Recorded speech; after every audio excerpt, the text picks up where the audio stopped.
Kursk rasmi imekombolewa na Warusi.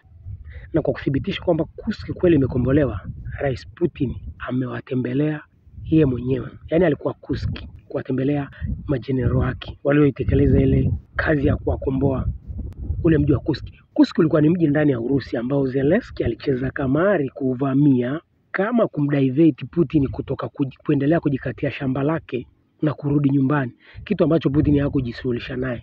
Na hata wachambuzi wa magharibi, ilikuwa ni mwezi wa 8, wachambuzi wa magharibi walisema hiyo ni kamari mbaya. Huwezi kudivert resources zako ambazo ni kidogo, wewe unaomba kupambana na taifa kubwa kama Russia ambao mobilization yake tu anawaambia wananchi inatosha.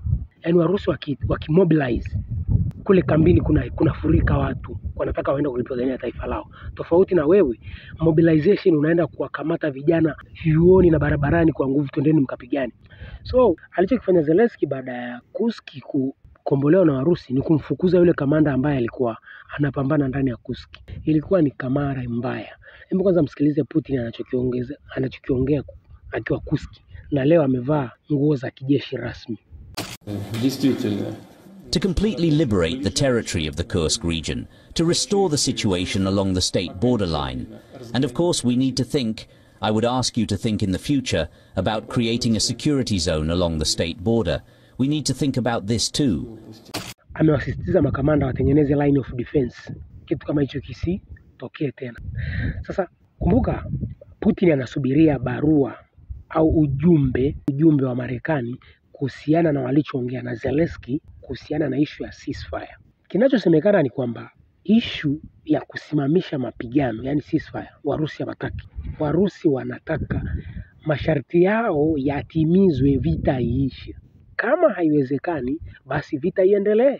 Sasa kuna sentence ambayo iko mtandaoni eti Trump anawaambia waandishi wa habari anaweza akaitumia financial sanction to pressure Russia. Mpaka sasa hivi unajua Russia na vikwazo vingapi vya kiuchumi? How many sanction? 24,000. Alafu uchumi wake unakuwa. Unajua kuna vitu vingine Trump akiongea unataka ujue tafsiri yake. Warusi wana vikwazo vya kiuchumi 24,000. Alafu uchumi wao bado unakuwa. Alafu wewe unasema una maximum, una pressure nyingine ya kiuchumi ambayo unaweza ukaitumia kwa Putin kumlazimisha unachotaka wewe. Au Trump alikuwa anajibragi kwa waandishi wa habari kwamba he still have the card, kama anavyopenda kulitumia hilo neno. There are things you could do that wouldn't be pleasant in a financial sense.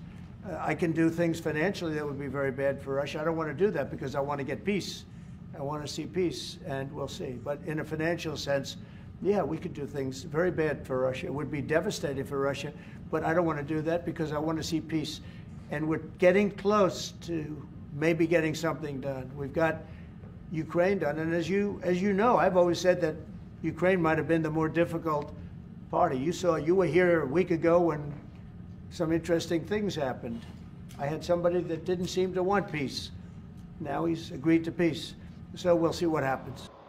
You don't have the card. Even America does not have card to pressure Russia. And Warusi wameshakuwa ni sugu kwa issue ya sanction. Kwa sababu they have learned. Huwezi kuniambia wakati Russia anaianzisha hii vita hakujua silaha ya Amerika ni nini.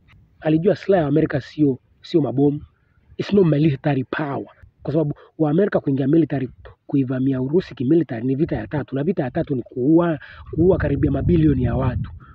Warusi walijipanga kwamba mabwana watakuja na economic sanction, vikwazo vya kiuchumi ambavyo Warusi walijiandaa vizuri tu. Kwa hiyo anachoongea Trump kwamba he can pressure, anaweza kumpressure Putin kukubaliana na ceasefire.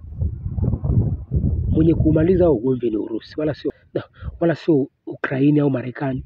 Na haya maneno anasema Jeffrey Sachs, nitakuja kuwapa video yake jamani. Huyu ndio engineer mkuu wa Ukraine unayoiona inaharibiwa.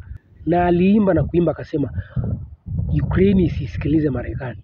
Kumbuka hichi ndio kile kizazi kilichotengenezwa kuidondosha Soviet. Sasa kinaomba chenyewe kwamba it's very dangerous kuendelea tunavyoendelea na Warusi. Kuna Jeffrey Sachs, kuna kina Douglas McGregor, kuna Scott Ritter. Hichi chote ndio kile kizazi kilichotengenezwa kupambana na Soviet mpaka Soviet ikasambaratika. Sasa kizazi chote hichi huwa kinamwambia Trump kwamba you cannot be hard to the Russian no more. Kutumia nguvu kwa Warusi sasa hivi ni hatari. Geoffrey Chaucer, watu wanaomfuatilia mtandaoni, mzee ana mada nzuri sana kwa sababu yeye anaijua Urusi kabla haijawa Urusi, yani maana yake Urusi ikiwa Soviet na Urusi hapa ilipofika. Na anawaonya wa Amerika kwa sababu hichi ndicho kizazi kilichotengenezwa kikapambana mpaka Soviet ikasambaratika. Na mshauri mkuu wa Ukraine unaiona leo alikuwa ni Geoffrey Chaucer. Yeye mwenyewe anakiri.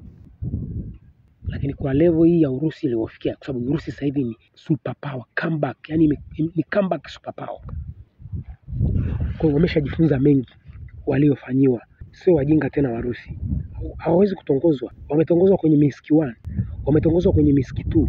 Ametokeza mwanamke huko akasema Minsk zote mbili tulikuwa tunaijenga Ukraine ije pambane na Urusi. Hayo maneno yako kwa Warusi. Alafu msichokijua ni kwamba mazungumzo yote ya magharibi na Ukraine Warusi huwa wanayo yote, na wamewahi kuwapa baadhi ya mazungumzo. Baada ya mapinduzi ya kwanza yale ya Maidana, Orange Revolution, wanaofuatilia, kulikuwa na mazungumzo ya watu wa magharibi, tumpe nani urais katika kipindi hiki cha mabadiliko. Warusi waliwahi kuvujisha ya mazungumzo wakamwambia, we have all your conversation, mazungumzo yenu wote tunayo, mnayoongeaga kuhusu Ukraine. Je, ni namna gani Warusi wanadukua hayo mazungumzo? It's very dangerous.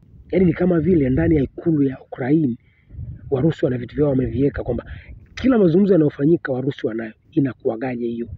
Walishawaambia kila mnachokiongea si tunacho. Ni hatari.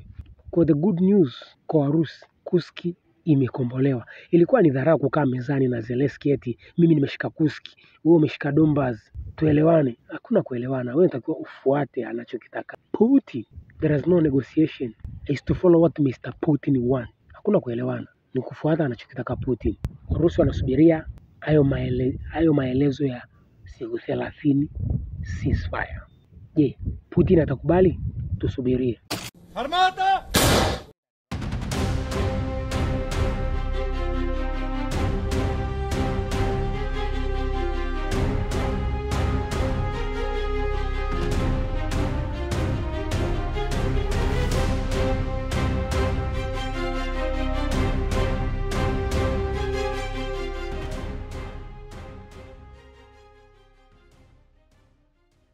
Elimika usiwe msomi.